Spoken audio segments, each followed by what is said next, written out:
सत्संग जी, प्रेम से कहना।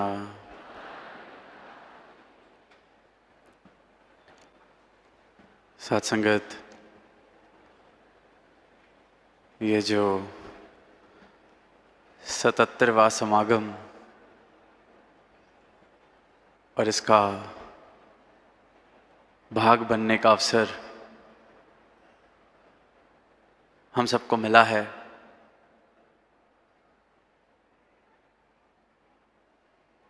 रहमतों की ये जो बरसात, इसे अपने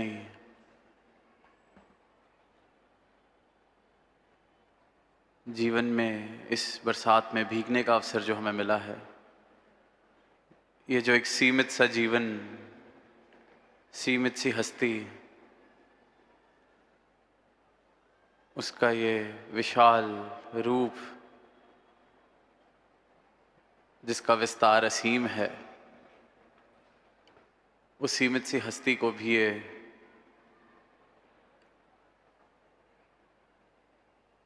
इतना भव्य असीम व्यक्तित्व मिला है। तो ये सिर्फ और सिर्फ केवल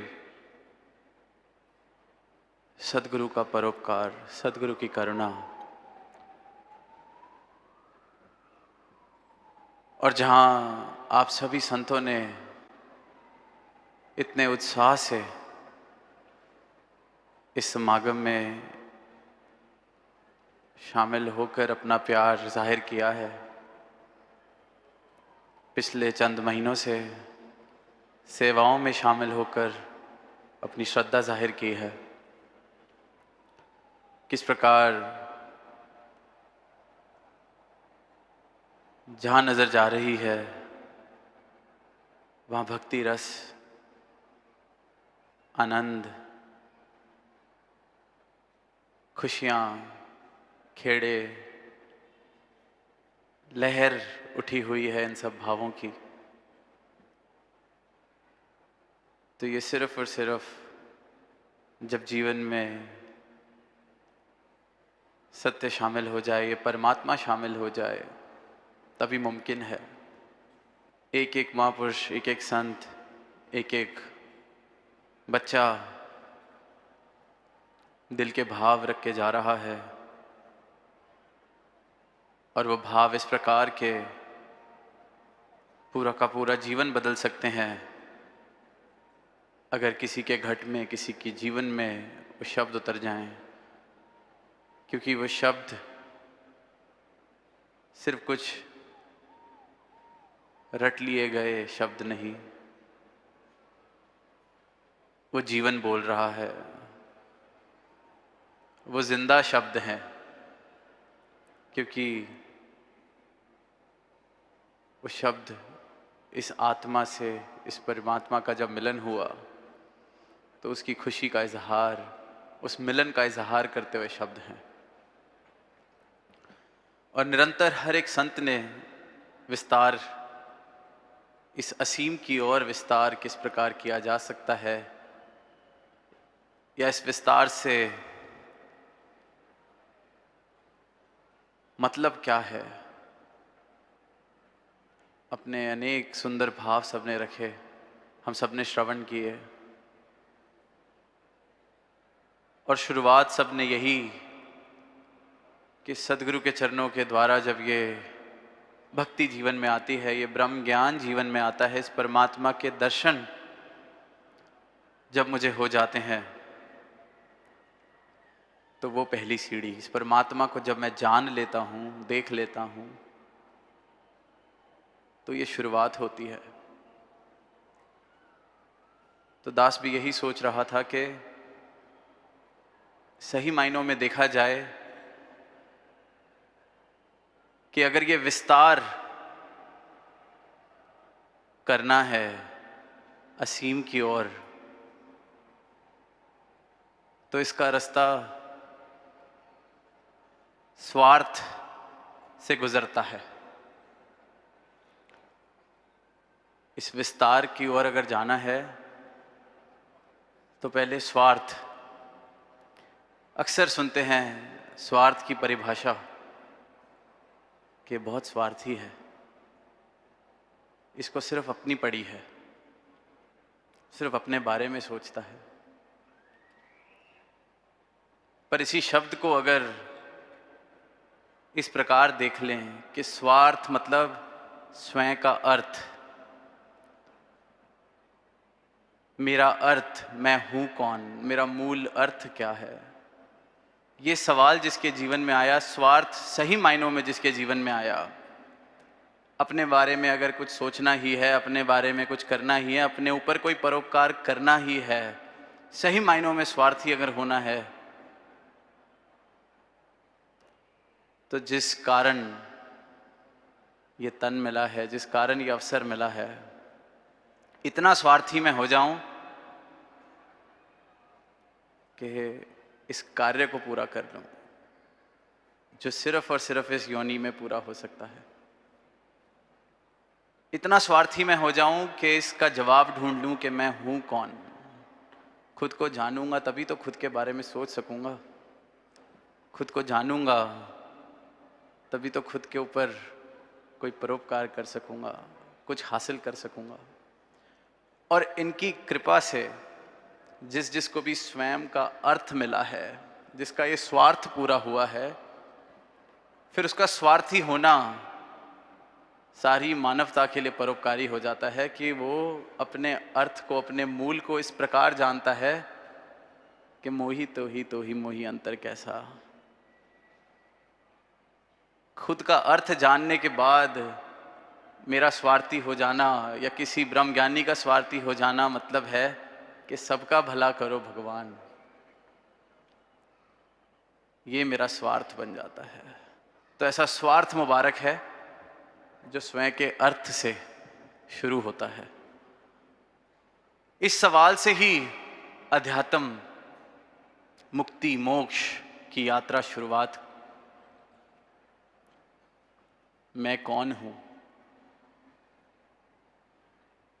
मेरा अर्थ क्या है, मेरा मूल क्या है।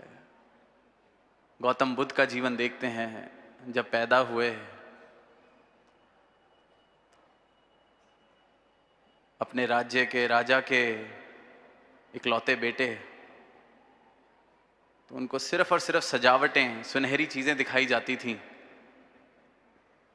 पर किसी वक्त जब बाहर निकलना हुआ और देखा कि ये शरीर किस प्रकार ढल जाएगा, किस प्रकार जीवन में दुख आएगा,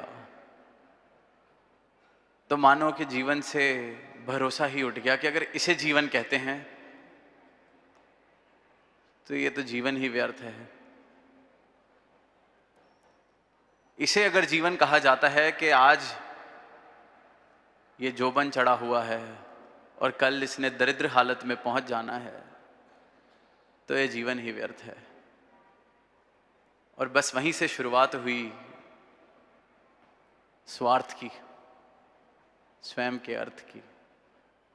घोर तपस्या करते करते उस सवाल का जवाब मिला, तो वही सिद्धार्थ गौतम बुद्ध हुए।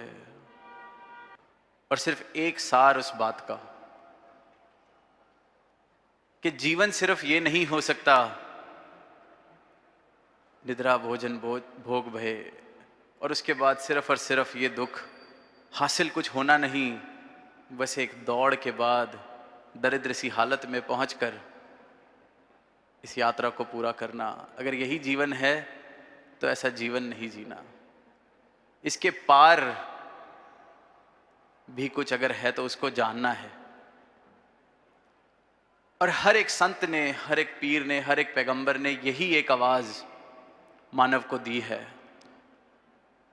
कि अपना अर्थ, अपना मूल पहचान लो। ये जो निद्रा की अवस्था में जीवन जिया जा रहा है, इस निद्रा से जागृति की ओर विस्तार करो।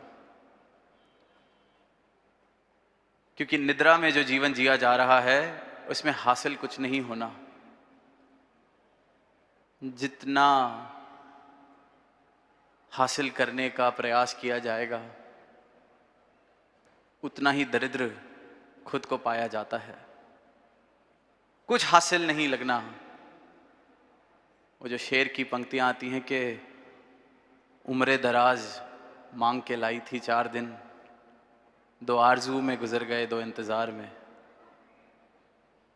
कि 4 दिन के इस जीवन में 2 दिन आरजू में गुजर गए, आकांक्षाओं में गुजर गए, मांग में गुजर गए, और 2 दिन इंतज़ार में।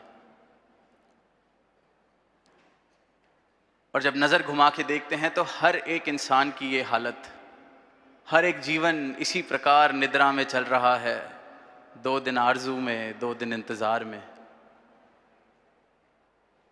जो आरजू कर रहा है, अगर जिस चीज़ की आरजू, जिस चीज़ की आकांक्षा वो हासिल हो जाए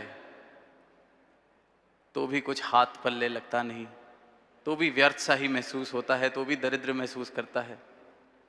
और हासिल ना हो तो वो जीवन इंतज़ार में दरिद्र हालत में पहुंच जाता है। 2 दिन आरजू में, 2 दिन इंतज़ार में। हर किसी के जीवन की यही कहानी, और इंसान निद्रा की अवस्था में यही जीवन जिए जा रहा है, जिए जा रहा है, जिए जा रहा है। और फिर वहीं सद्गुरु आवाज़ दे रहे हैं कि निद्रा से जागृति की ओर विस्तार करा जाए। जाग कर अपनी इस हालत को देख लो, अपने इस जीवन को देख लो। जिस जिस चीज़ की आरजू की, अगर वो मिल भी गया तो क्या आज कुछ हाल बेहतर है? और जिसकी आरजू नहीं की तो उसका भी कुछ मिल गया, उससे भी लगाव अगर इतना ज़्यादा हो गया, उसने भी क्या दिया? इंतज़ार है कि कुछ मिल जाएगा। वो अगर मिल भी जाता है, मुझे बड़ा पुराना एक फिल्म का गाना कि ये दुनिया अगर मिल भी जाए तो क्या है। जिस जिसको मिली है उसने भी यही कहा कि मिल भी गई तो क्या है, जिसको नहीं मिली वो इंतज़ार में है। शायद हार के कह देता है कि चलो मिल भी जाती तो क्या है, जान के पर नहीं कह रहा। और वहीं सदगुरु कह रहे हैं विस्तार अगर करना है तो निद्रा से जागृति की ओर का विस्तार। बहुत जी लिए सोते सोते, बहुत जी लिए, अब जागृति, जागो।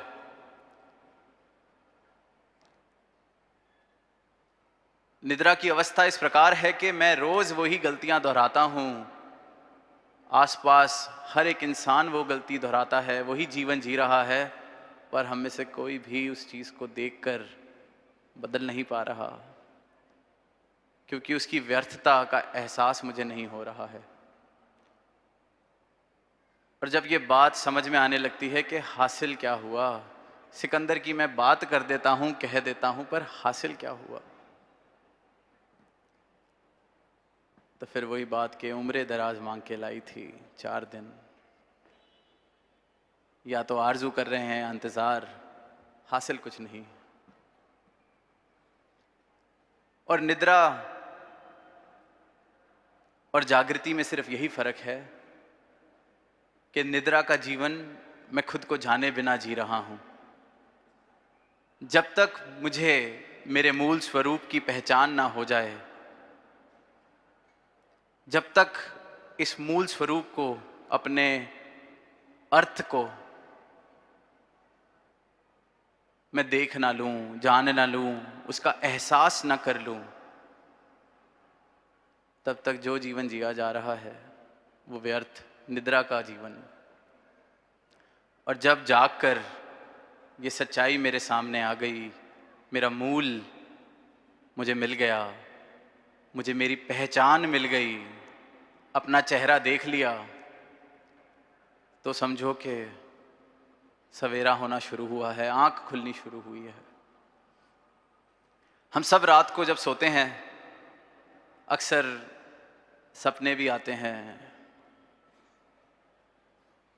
इस बात पर सबने ध्यान दिया होगा, अगर नहीं दिया तो दे के देखें तो इस बात का एहसास होगा कि सपने में इस बात का एहसास तो होता है कि मैं हूँ, मेरे आसपास चीज़ें घट रही हैं, मैं कुछ कर रहा हूँ, कुछ मेरे साथ हो रहा है। कभी कभी सपना इतना ज़्यादा गहन कि सुबह उठकर भी कुछ समय लग जाता है होश में आने के लिए कि सच क्या था, सपना क्या था। पर सपना चाहे गहन हो, बुरा हो, अच्छा हो, सुनहरा हो, जैसा मर्जी हो, कभी गौर करेंगे तो सपने में अपना चेहरा नहीं दिखाई देता। ये तो लगता है मैं हूं, पर सपने में कभी अपना चेहरा नहीं दिखाई देता।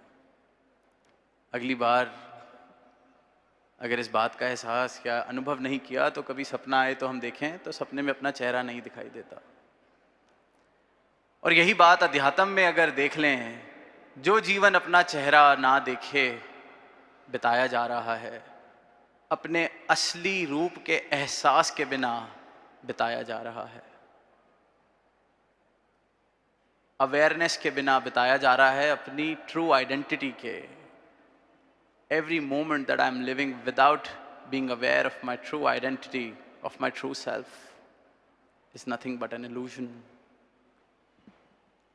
जैसे स्वप्न में अपना चेहरा नहीं दिखाई देता, वैसे ही जब तक अपने इस मूल का एहसास किए बगैर मैं जी रहा हूं, मतलब ये सपना, मतलब ये वही दरिद्र जीवन में जी रहा हूं। और बस यही जागृति का विस्तार सदगुरु कर रहे हैं कि अपने पल पल में खुद को देख के जियो, खुद को जान के जियो।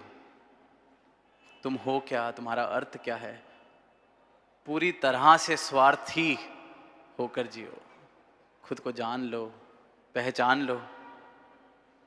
ये विस्तार, इससे ऊपर कोई विस्तार नहीं। और फिर भक्ति का रस जीवन में आना शुरू होता है, क्योंकि ये शुरुआत है, ये शुरुआत है। और फिर ये जीवन का पल पल, जब जब इस पल में, हर पल में इस एहसास में मैं जी रहा हूं कि मैं हूं कौन, तो जीवन का नज़ारा ही बदल जाता है, जीवन जीने का ढंग ही बदल जाता है। कल सदगुरु माता जी ने फरमाया गहराई के बारे में कि जीवन गहरा हो, विस्तार हो जीवन में। तो जब तक मैं वाला जीवन है, निद्रा वाला जीवन है, कोई छोटा सा पत्थर भी मुझ पे गिरता है तो तरंगे उड़ जाती हैं। जैसे कल एक एग्जाम्पल लिया, बाल्टी छोटी सी, उसमें पत्थर फेंका, पानी उछल गया, तरंगे उठ गईं। ऐसे ही कोई ज़रा सत्कार की नज़र से मुझे नहीं देखता, तरंगे उठने लगती हैं, परेशान होने लगता हूँ, जल सा जाता हूँ, भुन सा जाता हूँ। ऐसी हालत, तरंगे, देखा कैसे नहीं। फिर थोड़ा सा विस्तार कि किसी के देखने से नुकसान नहीं, पर कोई गाली दे जाए तब तरंगे उठ जाती हैं। फिर उसके पार का विस्तार कि कोई गाली दे गया तब भी कोई बात नहीं, पर कोई अपना गाली दे जाए, अपना कोई मुझे मूर्ख कह दे, फिर तरंगे उठ जाती हैं। तो सदगुरु माता जी ने कहा विस्तार, सागर गहरा है इसलिए शांत है। क्या तरंगे उठे वहां, तो इतना विस्तार में होता, मेरे जीवन में होता चला जाए। आज बाल्टी जितना मेरा व्यक्तित्व है, तो बाल्टी से स्विमिंग पूल जितना सफ़र में करूं, फिर नदी, फिर तालाब, फिर गहराई सागर की प्राप्त हो। और सदगुरु माता जी ने ये नहीं कहा कि विस्तार समुद्र की गहराई की ओर, इन्होंने आदेश दिया है, उपदेश दिया है विस्तार असीम की ओर। तो रुकना नहीं, क्योंकि जीवन नहीं रुकता, जीवन ने चलते जाना है। अपनी दिशा में इनके अनुसार कर लूं तो जीवन सिर्फ असीम की ओर विस्तार करेगा। दास ने कुछ समय पहले वो जो भाव, जो बाबा जी अपनी विचार में कहते थे कि जीवन में किसी की बात को पत्थर पर लकीर की तरह नहीं, पानी पे लकीर की तरह लिया जाए, तो मन में वही भाव आए कि अगर मेरा जीवन की अवस्था यही है कि अभी पत्थर पर लकीर, माफ़ नहीं कर पाता, भूल नहीं पाता,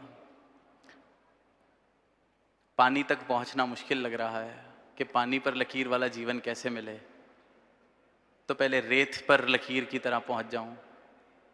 इतनी भी पक्की लकीर ना हो जाए कि कोई माफ़ी मांग ले मैं माफ़ ना कर पाऊँ। कम से कम उस जगह के रेत पे लकीर, किसी ने माफ़ी मांगी, पानी पड़ गया तो वो लकीर मिट गई।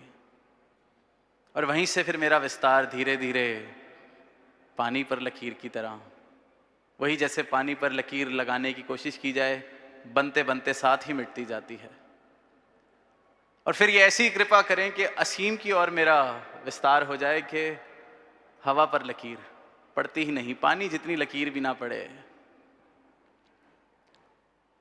अब ये तभी हो सकता है जब खुद का बोध हो जाए, मैं हूं कौन ये पता चल जाए, क्या अस्तित्व है मेरा मुझे पता चल जाए। तभी फिर सीमित दायरों से जीवन असीम की ओर बढ़ना शुरू हो जाता है। कहना बहुत आसान है, दोहराना बहुत आसान है, पर दोहरा देना, कह देना, रट लेना, पढ़ लेना, वो मेरी नॉलेज बैंक को ज़रूर डिस्प्ले कर सकता है, उसको याद ज़रूर कहा जा सकता है, पर समझ तब तक नहीं कहा जा सकता जब तक इस भाव को जी ना लिया जाए। मैंने कह दिया हम ब्रह्मास्मि, मैं ब्रह्म हूं। बहुत ज्ञानियों ने ये बात कही, बहुत ज्ञानियों ने, पर जी कितनों ने। जिसने जी ली फिर उसके जीवन की भाव दशा कुछ इस प्रकार हो जाती है कि अहम ब्रह्मास्मि का एहसास जब हुआ तो फिर अहम खत्म हो जाता है। जब ब्रह्म मिल गया, ब्रह्मास्मि पता चल गया कि मैं ब्रह्म हूं, तो अब मैंने रहकर करना क्या है, फिर ये ब्रह्म ही ब्रह्म है। ये भाव दशा उसकी जिसने इसको जी लिया, और जिसने ज्ञानी बनकर इसको पढ़ लिया, बुद्धि के तल पर समझ लिया, उसकी भाव दशा कुछ इस प्रकार हो जाती है कि अहम ब्रह्मास्मि में अहम पर जोर ज्यादा हो जाता है। बहुत ज्ञानी आए फिर दुनिया में ही ज्ञान बांट रहे हैं अहम ब्रह्मास्मि, क्योंकि वो तो पता चल गया कि अब अहंकार की सीमा सारी खत्म, कि मैं तो ब्रह्म हूं। तो फिर ब्रह्म तो जितना मर्जी अहंकार करे, विस्तार उल्टा हो गया, दुर्गति की तरफ विस्तार होना शुरू हो गया। तो कहा सुनी, दोहरा देना, कह देना, कोई पैमाना नहीं, जी लेना, अनुभव कर लेना, इसको हासिल कर लेना, तो मेरा विस्तार कहने सुनने से जीने की ओर हो जाए, दोहराने से समझ की ओर मेरा विस्तार हो जाए, बातों से अनुभव की ओर मेरा विस्तार हो जाए, तो विस्तार मुबारक है। तो फिर मेरी भक्ति का रस जब जीवन में घुलने लगता है तो फिर ऐसे भाव भी समझ आने लगते हैं कि क्यों शास्त्रों में कहा गया, बड़े बड़े भक्तों ने कहा गया कि भक्ति का फल भक्ति। कितनी बार सुनते हैं भक्ति का फल भक्ति, कि भक्ति में 2 पल भी अगर सही मायने से किसी ने बिताए तो वो 2 पल ही उस भक्ति का फल है। क्योंकि जो अमृत रस, जो भक्ति का प्रेम रस उन 2 पलों में मिलता है, जिसने भी चखा है, फिर दुनियावी कोई और फल के साथ उसका नाप तोल किया नहीं जा सकता। मिल भी जाए तो कहेंगे कि क्या ये आप पत्थर को सोने से तोलते हो। दुनिया के सारे सुख साधन एक तरफ, और वो प्रेमा भक्ति के 2 पल भी किसी ने अगर सही मायनों में एहसास किया है भक्ति के रस का, ये आप सब जो यहाँ जिस आनंद का हम एहसास कर रहे हैं इनकी कृपा से, ये आनंद का एहसास ही अपने आप में फल है। जिसने भी भक्ति को साधन की तरह देखा है उसके जीवन में जरूर ये सवाल आते हैं, और अधिकतर इंसान धर्म को और परमात्मा को एक साधन की तरह जीवन में शामिल करना चाहता है। We often bring devotion and the almighty in our lives as a means to an end. It's a vehicle for me to reach a destination. It's a means to an end. And when the end is not fulfilled, I'm filled with the questions whether the path that I've chosen is the right one or not. whether the God that I'm worshipping is the right one or not. Because the intent was to use devotion in Almighty as a means. But true devotion is the mean and is the end. भक्ति खुद ही साधन भी है और भक्ति खुद ही साध्य भी है। रास्ता भी यही, मंजिल भी यही, भक्ति का फल भक्ति। तो मेरी भक्ति का ये विस्तार हो जाए। अगर अभी भी जीवन में परमात्मा इसलिए है कि कहीं कुछ हासिल करना है, सहारा है, सिर्फ एक सहारा है, कहीं पहुंचने के लिए एक वाहन में बैठे हैं, जाना तो कहीं और है, चाहिए तो कोठी, गाड़ी, बंगला, मेहनत नहीं करते, नौकरी नहीं करते, परमात्मा को साथ लेते हैं। तो फिर परमात्मा मेरे लिए एक साधन है, परमात्मा से मेरा कोई लेना देना नहीं। क्योंकि जब कोई चीज़ साधन होती है तो जब वो अपनी मंजिल पर पहुंचा देती है, अक्सर हम फिर उस साधन को छोड़ देते हैं, क्योंकि रास्ता उतना ही था। और वो अगर साधन मुझे मंजिल तक ना पहुंचाए तो फिर साधन कोई और इंसान बदल लेता है कि परमात्मा ये वाला नहीं पहुंचा रहा तो कोई युक्ति में कमी है, तरीका बदल लेते हैं।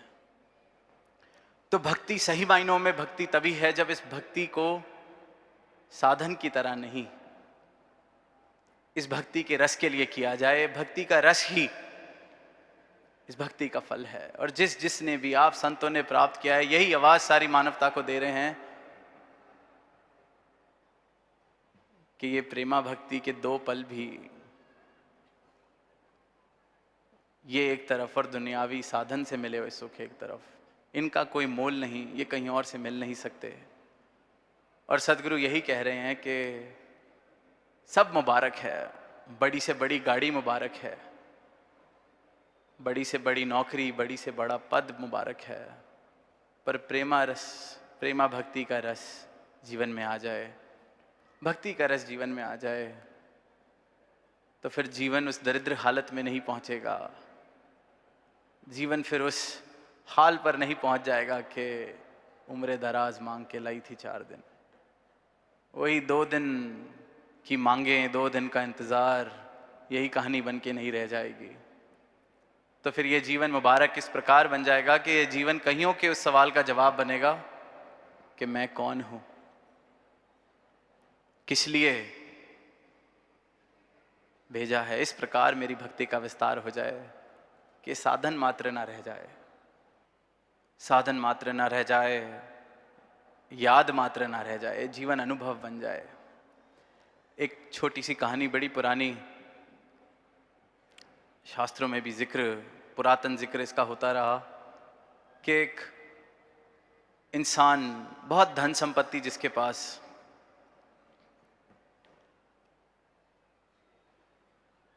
इतनी धन संपत्ति कि सोचा अब 3 बच्चे हैं, ये कैसे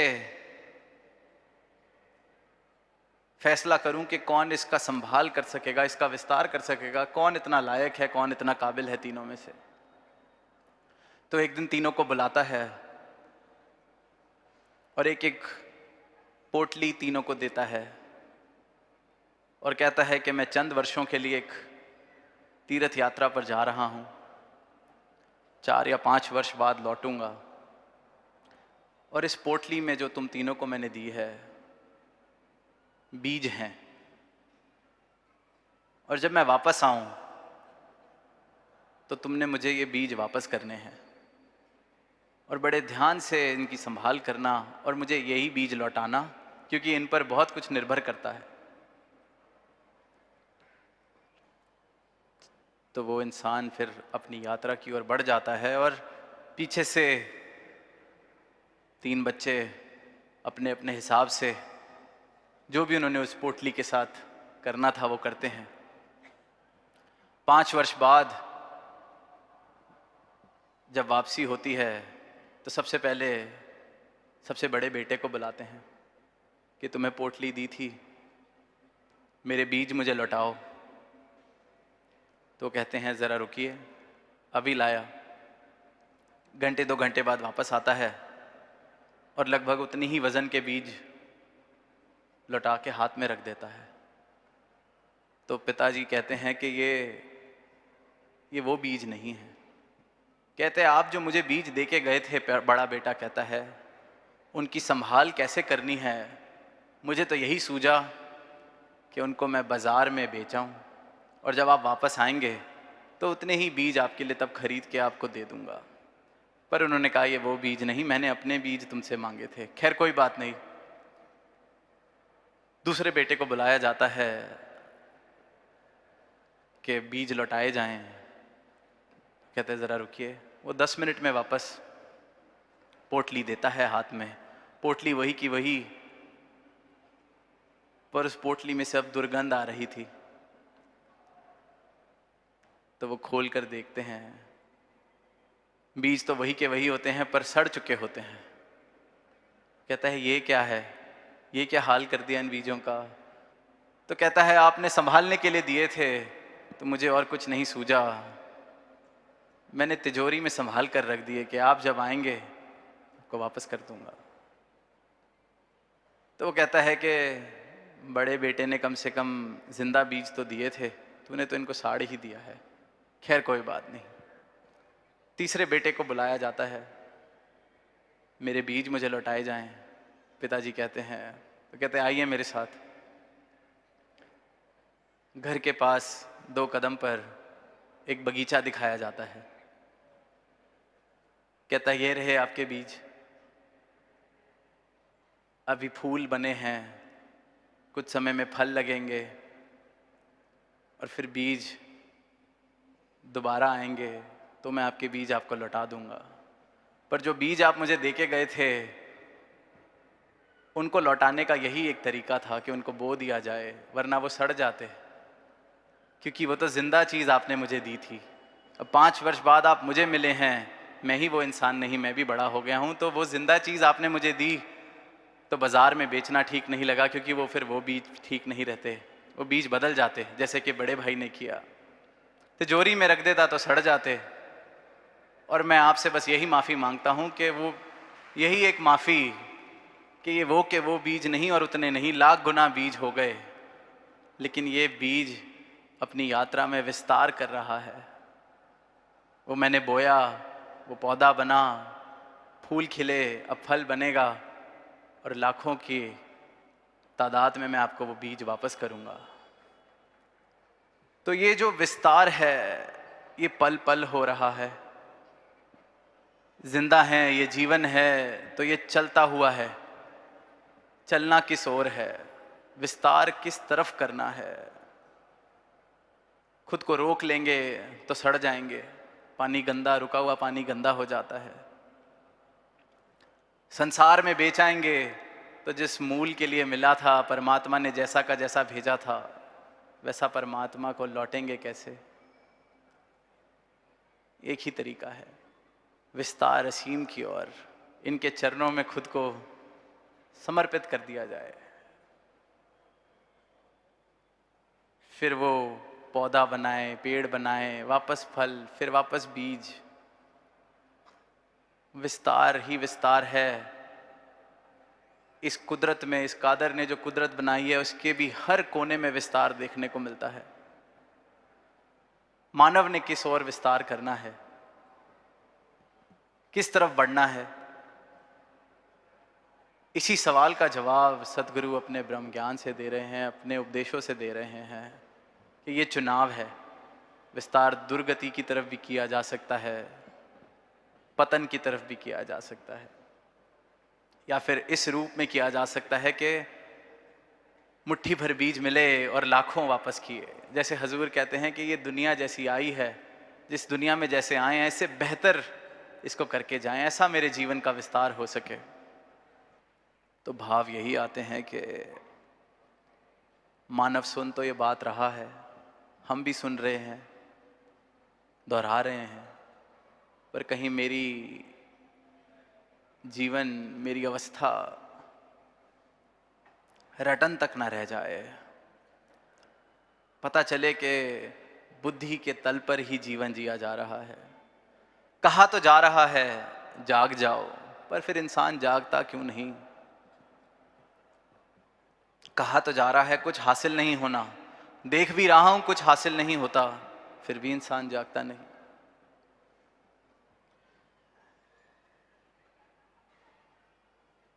कहा जाता है कि इंसान वैसे तो खुद को बड़ा तार्किक मानता है, पर कुछ कुछ चीजें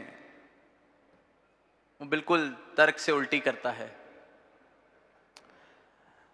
It is said that though man is a very rational being, but there is a very systematic system to his irrationality. And one such system, one such fallacy is the sunk cost fallacy. जब पढ़ाई कर रहे थे business के lecture में एक concept बताया, sunk cost फॉलिसी। फॉलिसी माने तर्क दोष। So the concept of sunk cost fallacy is that man becomes irrational and continues in his unsuccessful endeavors, even though quitting or changing his ways seem more beneficial, just because he has invested a lot of time, effort and money into it. कोई ऐसी चीज करते चले जाना जिससे मैं देख रहा हूं कि मुझे नुकसान हो रहा है, सिर्फ इसलिए क्योंकि बड़े वर्ष हो गए हैं, बहुत समय लग गया है, यही करते आ रहे हैं, अब कैसे छोड़ दें। तो जब पढ़ा तो उन्होंने यही बताया कि अक्सर कोई गलत डिसीजन जब कोई अपने व्यापार में ले लेता है तो उस गलती से वापस नहीं मुड़ता, क्योंकि कहता है अब इतना पैसा लग गया है, अब कैसे मुड़े। जबकि और पैसा वो डालता है तो वो पैसा डूबता ही रहता है।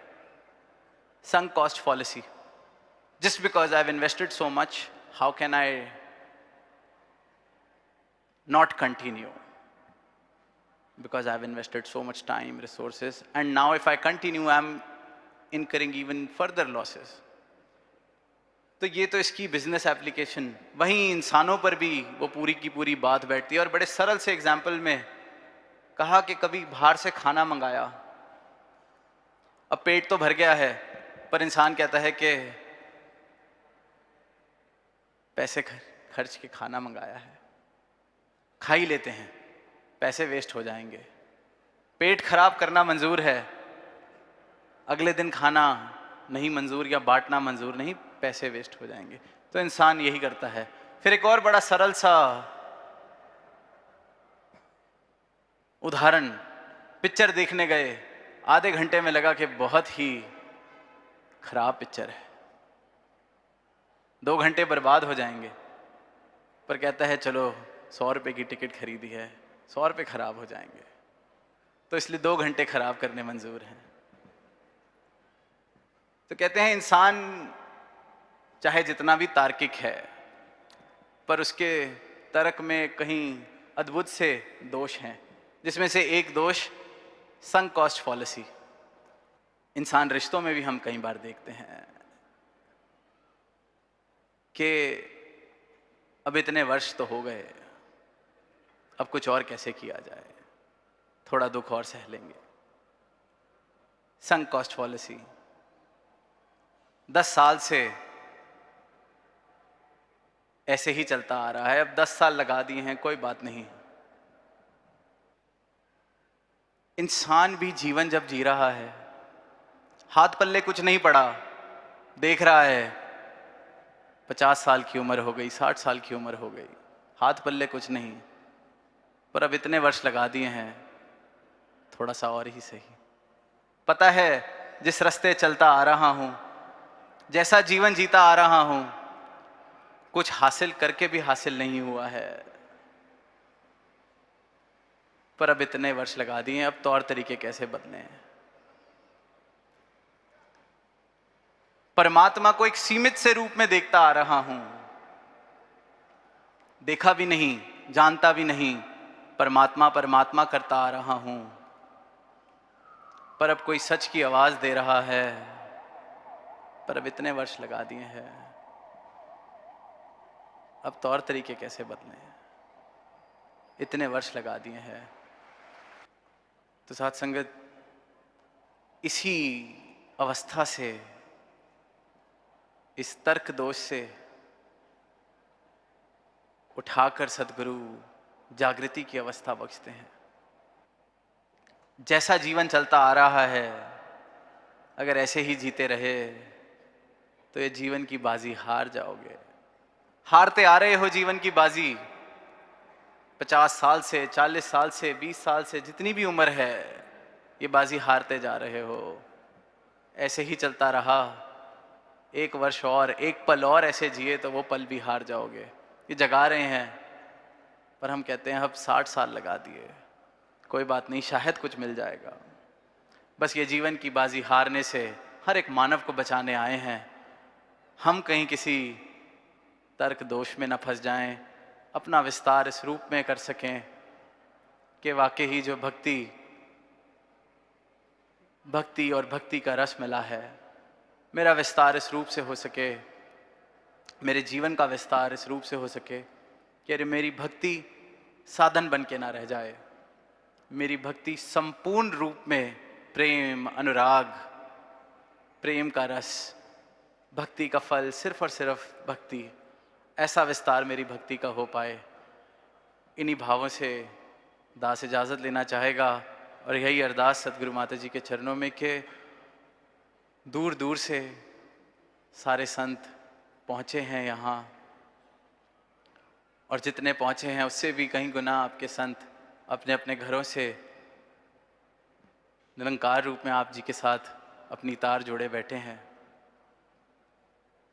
तो आज अपने लिए और सारी ही साथ संगत के लिए यही अरदास जो शहनशाह जी ने अवतार बानी में लिखी कि जब तक सांवित साने मेरे तोड़ निभे ये प्रीत तेरी, प्रेम से कहना धन रंग।